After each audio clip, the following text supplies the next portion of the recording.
Hi friends, welcome back to a brand new video. I am pretty excited for today's video because I'm just going to be chatting with you guys, answering some questions that you have asked me. We are going to just dive right into them and waste no time here, and let's just dive in. Question number one, and this is in no particular order. I'm just going through the list. When are you going to introduce your future husbands? Well, my future husband is not going to be introduced on this channel until he decides that he wants to be online. He is more of a private person and does not put himself on like social media. If you guys haven't noticed in some of my vlogs where I may be out and about doing things, you might see like his hands or you might see his shadow, but you never see his face. I won't be sharing his face. Sounds so funny to say it that way. I won't be sharing his face, and I won't be sharing his name or any details about him personally, just out of respect and privacy for his wishes. Sorry guys, you will not be meeting my husband. I keep saying husband. Oh my gosh, girl, not yet. Soon, not yet. You guys will not be meeting my future husband for the unforeseeable future. Like I said, unless at some point in time he has a change in his views on being in the public eye. Moving on to the next question. Advice for Catholic teens.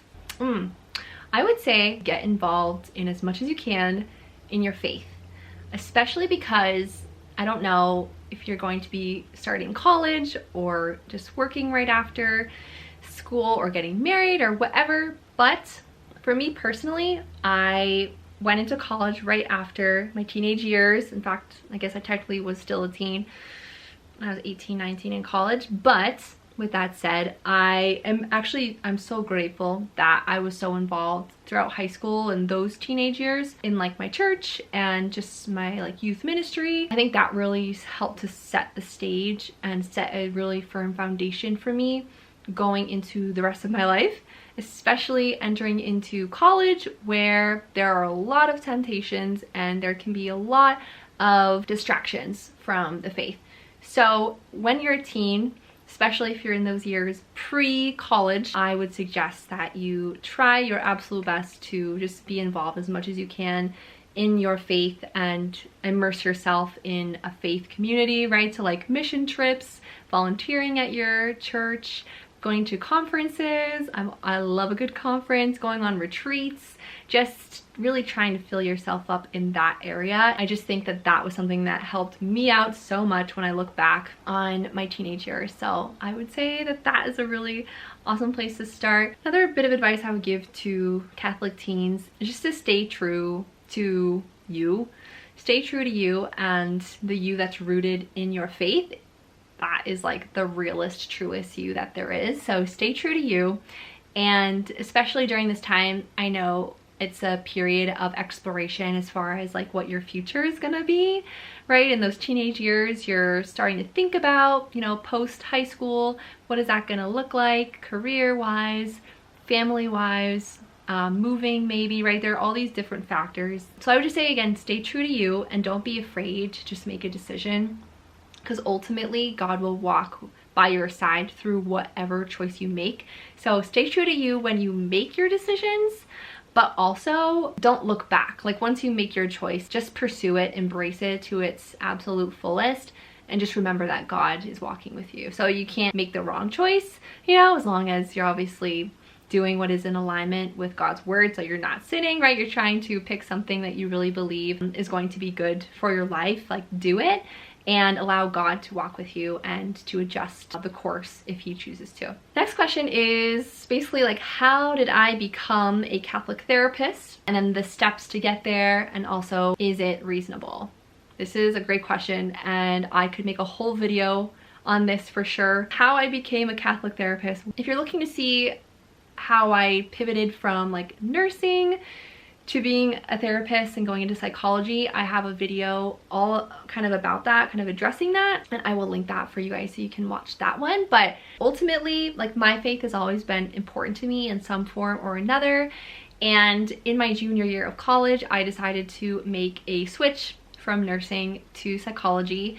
This was right around COVID time. It was actually right in the midst of COVID that I decided to change my major because I had a massive revelation that nursing was not what God was calling me to. I also made a little video just talking about why I decided to become a Catholic therapist. I will link that for you guys as well if you'd like to see that. The steps to get there, here's what I did. Number one, I went to college. I got an undergraduate degree in psychology. In order to become an actual therapist and like work towards getting your license as a therapist, you will need to go to graduate school. So this was 2.5 years of studying counseling psychology. So learning the psychology behind counseling, but also learning the psychology behind the human person. Now, a part of getting your degree is not just like studying and the exams and everything like that and going to classes. You also are doing like some clinical work in there too. So I had an internship that just involved a couple semesters worth of me having to get hours working as a little baby therapist for the first time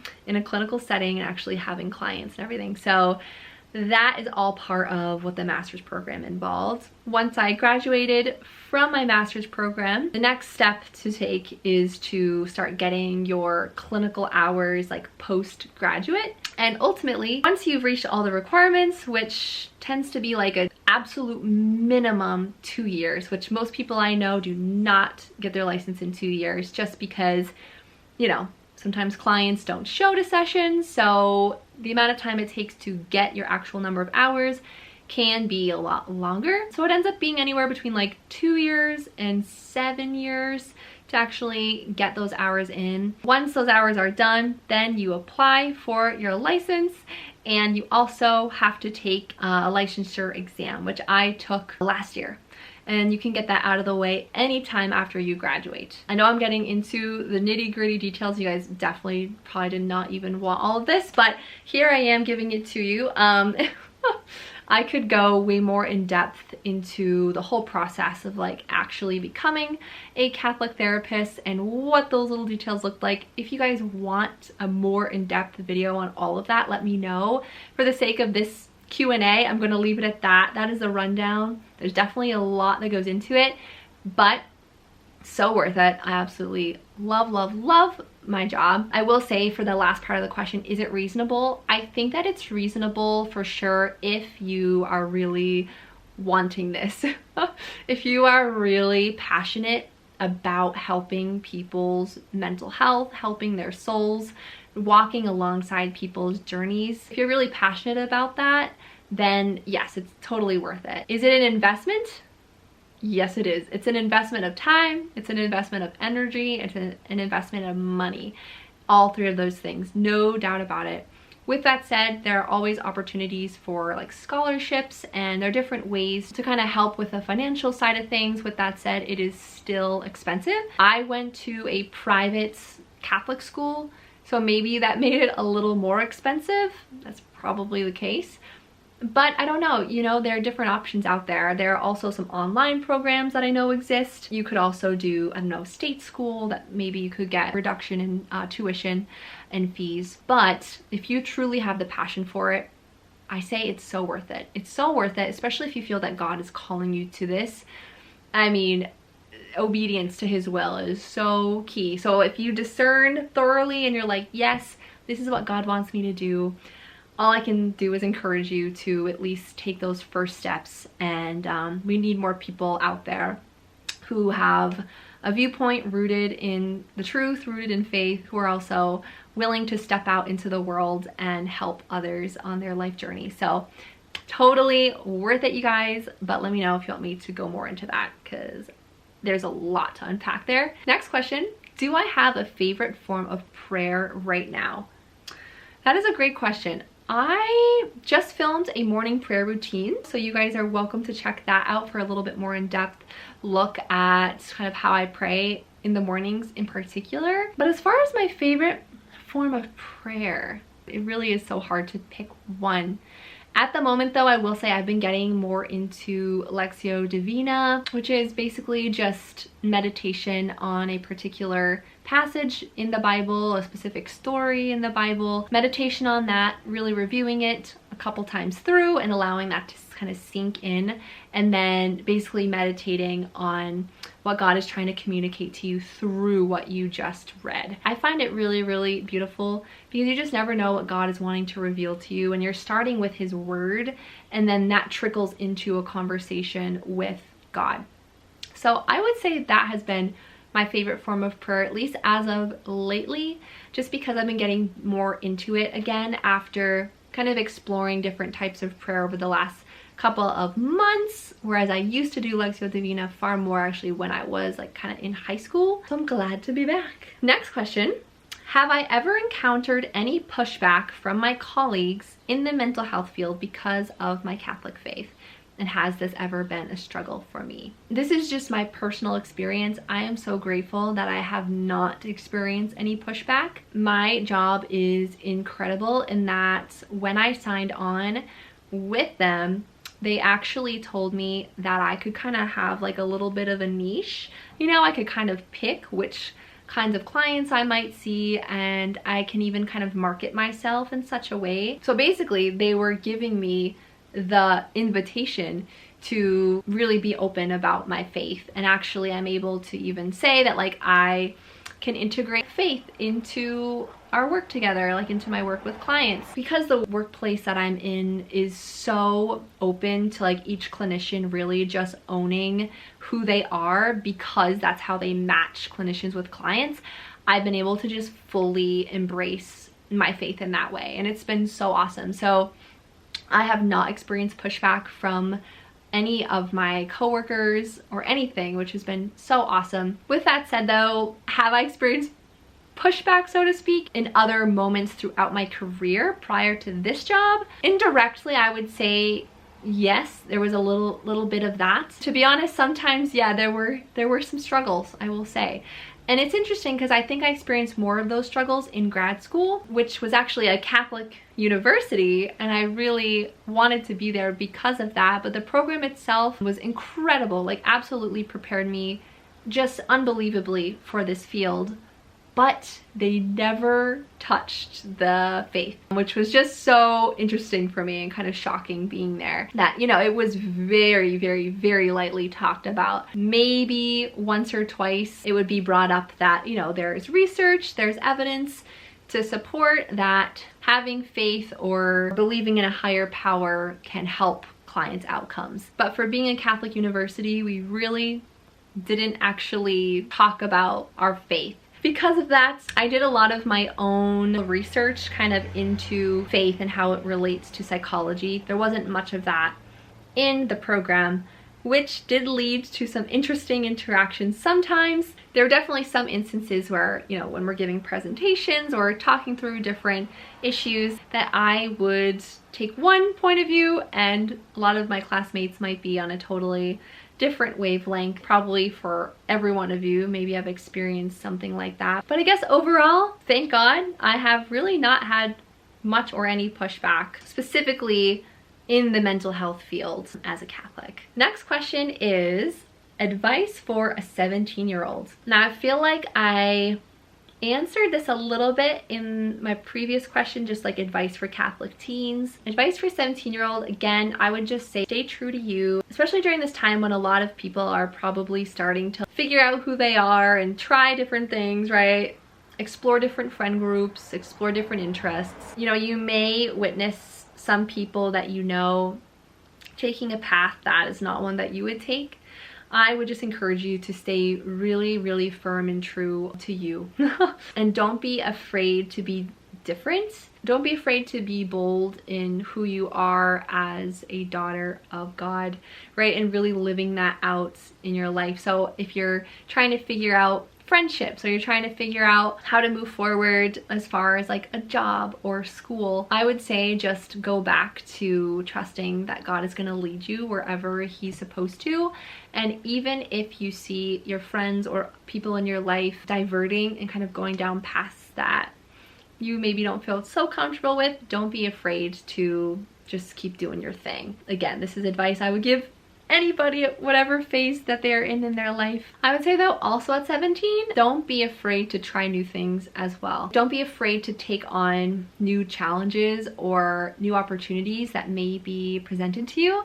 I remember when I was 17, I thought that I knew exactly what I wanted my life to look like. I thought for sure that I was going to go to college to be a nurse, and after college I was going to work as a nurse, if not become a nurse practitioner and become like a dermatologist. I don't even know. I just like, that's what I thought I was gonna do. I took steps towards that. But ultimately, I allowed myself to kind of embrace new opportunities as they came, because at 17, I thought I knew everything and certainly did not. So I was very grateful for mentors and people in my life who helped me to remember that it's okay to not have it figured out already, that it's good to have some direction. It's good to kind of know what it is that you want in your future, and great, like take steps towards that. But it's okay if you find yourself kind of stuck or kind of like questioning, like, am I doing the right thing? Is this really what God's calling me to do? It's okay to be in that place, and you don't have to feel rushed to figure it out. God will lead you. You just have to take one step at a time. Next question is how my process of conversion developed. Was I as strong as a Catholic today as I had been my whole life? This is another question that I could really make a huge, big whole video about, but I'll try to answer this as best I can in an efficient manner today. So I feel like I had a little reversion moment. So I was raised Catholic, and we go to church every Sunday. I was very much involved in the church. Thanks to many adults in my life, especially my parents, who really encouraged me to build a really fruitful life outside of school in the church. That was really awesome. I felt really immersed in the Catholic Church when I was younger. And then we go to college. And like I said, I never truly, I never lost my belief in God. I always knew He was there. I always knew He was with me. But definitely in college, there are temptations, there are distractions, and I certainly fell away because of that. I got really caught up in a lot that college is, especially like having all of a sudden these new freedoms and this new independence. I completely stopped going to church. I never went. I think I went maybe once or twice throughout my 4 years. So that really just completely dropped. And then I got really involved in things that pulled me away, honestly, from focusing on God. That was an interesting time of my life. It wasn't until COVID came around and I was forced back home, and I actually had time away from like the college scene, and I was with my parents who know me better than anybody else, and they were able to really sit down with me and kind of ask like, are you good? Like, we can tell you are not good. And I think this was for many, many reasons. Also because I was in nursing at the time, studying to be a nurse, and they could just tell that I was not happy in that. They could tell that this was just going against what my soul really wanted and what my soul was really made for. So ultimately, COVID was an interesting time, but it was through and in COVID that I was able to have a lot more time in quiet and time for reflection. That really helped me to understand that I was struggling at college for sure. Two of the major reasons for that was because I was in the wrong career. I was heading down a path that God did not actually want me on. And it was also because I had lost sight of Him in my life. So I came back to the faith because of COVID, I like to say. But it was also upon returning to school after COVID, a lot unfolded there as well that really strengthened my faith. There were a lot of trials that came up that taught me a lot of lessons, a lot of hard lessons I had to learn, but I grew through them, and that was when God was with me the absolute most. Like, that was incredible. I just remember so many nights in college after COVID that there were just a lot of trials and kind of struggles happening at that time, but He never left my side. I remember this one night that I was lying in bed and I was really just struggling in my college dorm, and I remember feeling like God was literally just hugging me, like He was just like a blanket kind of over me, holding me in that moment.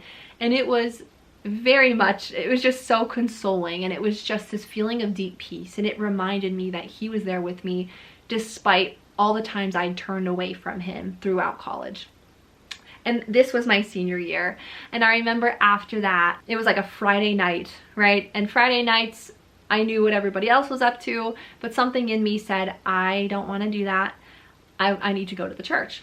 So I remember I went to our church, which every Friday night they had adoration, and it was such a blessing. I walked in and I sat there in the pew, and I knelt down and I had my rosary, which I never prayed once throughout college, but I always kept it on me. Everywhere I went, everything I did, I always had it on me. As it's like I just knew that having it on me was this form of protection, but I didn't quite understand why or how, but it's amazing. The rosary protected me from a lot. But I just remember sitting in that pew and just feeling so overwhelmed, just realizing like, wow, I've been so off track. I have been so lost. And that night was very much life-changing, and it was the following week actually that again I had just like this moment of inspiration, and I certainly say it was the Holy Spirit who led me to the church again and led me down into the basement of the church where they were having confession. And I said, okay, I'm going. Yes, I'm going to confession. And I hadn't been in at least 4 or 5 years. Again, this is senior year of college. I hadn't been involved in my faith like this since high school. I remember I go down into the basement of the church and I see this line of kids, maybe like 5 or 6 of them sitting outside of the confessional. And I recognize one of the kids sitting there, and we would swap off shifts at the library where I worked on campus. And I remember seeing him and just being like, oh, you know, like that there are people on campus who are still keeping God so central in their lives. And so just seeing someone who is there, like choosing to be there, who actively was still involved in their faith, who I had seen throughout my days, you know, at work and on campus, seeing him there, I don't know why, just like brought me this great feeling of peace. And I remember I looked at him and I asked him, I said, because I had no idea, I hadn't confessed in, again, years. I had no idea what was going on. So I think he could tell I was a bit frazzled, and I just said, what do I do? And he said, oh, this is the line, and you can sit right here. And, you know, once I think him or his friend was right before me, he said, once, you know, they go, then once they leave the confessional, you go in and blah, blah, blah. I'm like, oh, okay, thank you.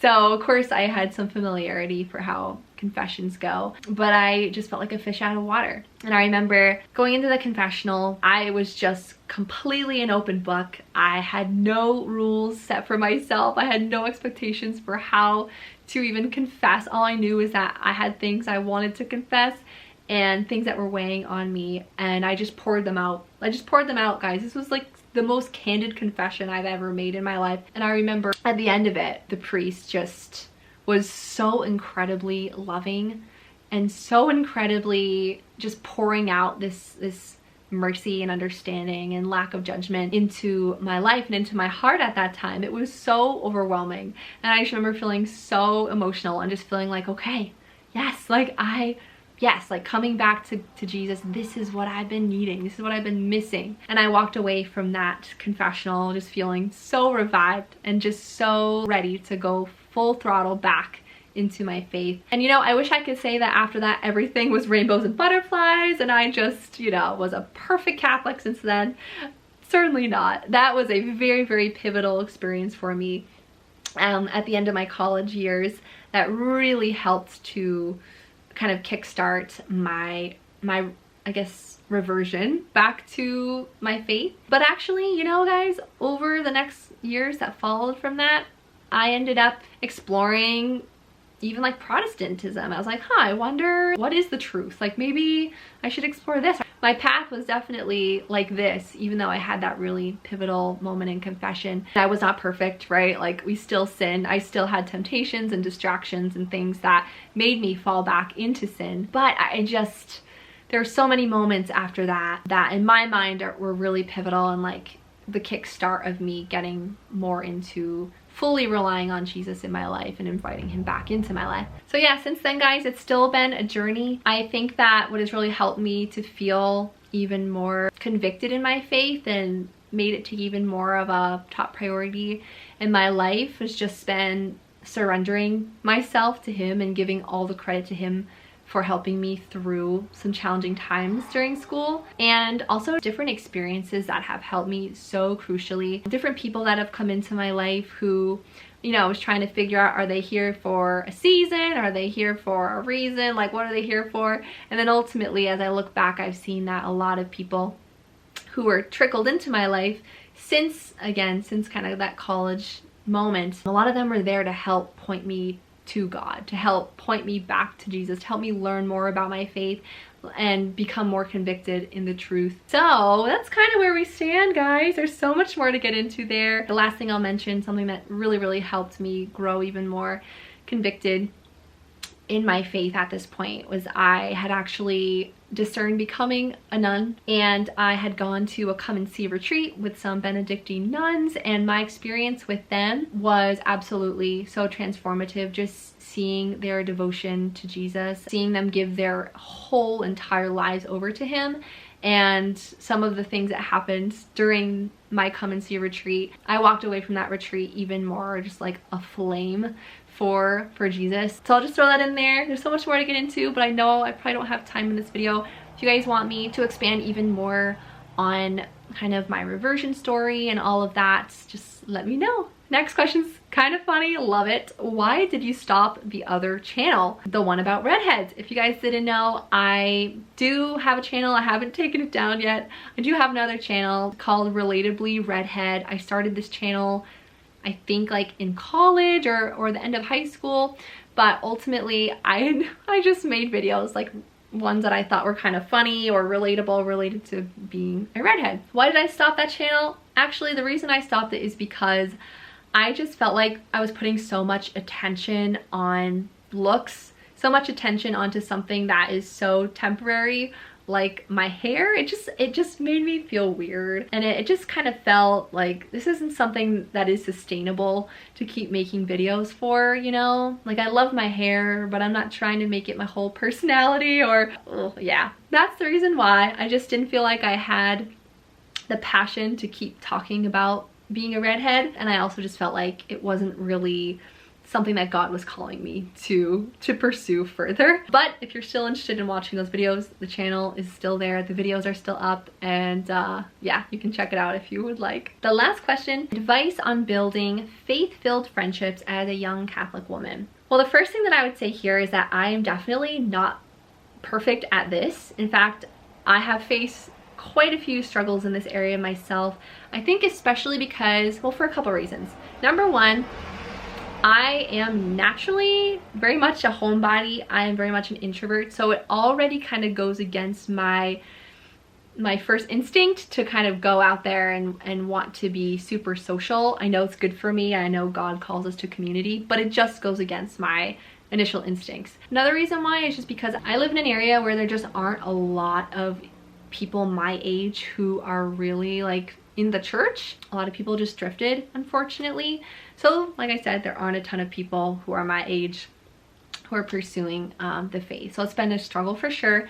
But something that really helped me was, like I said earlier, finding ways to get involved. So I remember when I was in grad school, actually, the university that I was at, they did a Sikh trip, right? So they were trying to get people together to go to the Sikh conference. I was like in grad school, I didn't even know if they would allow me to go because I wasn't sure if it was even open to people who weren't in undergrad. Thanks to the encouragement of my mom, actually, I said, you know what, why not? I'm just gonna go. It's for Jesus, you know what I mean? Like, if I meet great people, I'm sure I will, then awesome. But this is just a great opportunity to be around like-minded people who share the faith. And going on that trip definitely opened doors to me meeting some really incredible Catholic women and Catholic men, just like people who could be friends, even if but for a season. You know, a lot of the times I feel like it is hard to keep friendships going.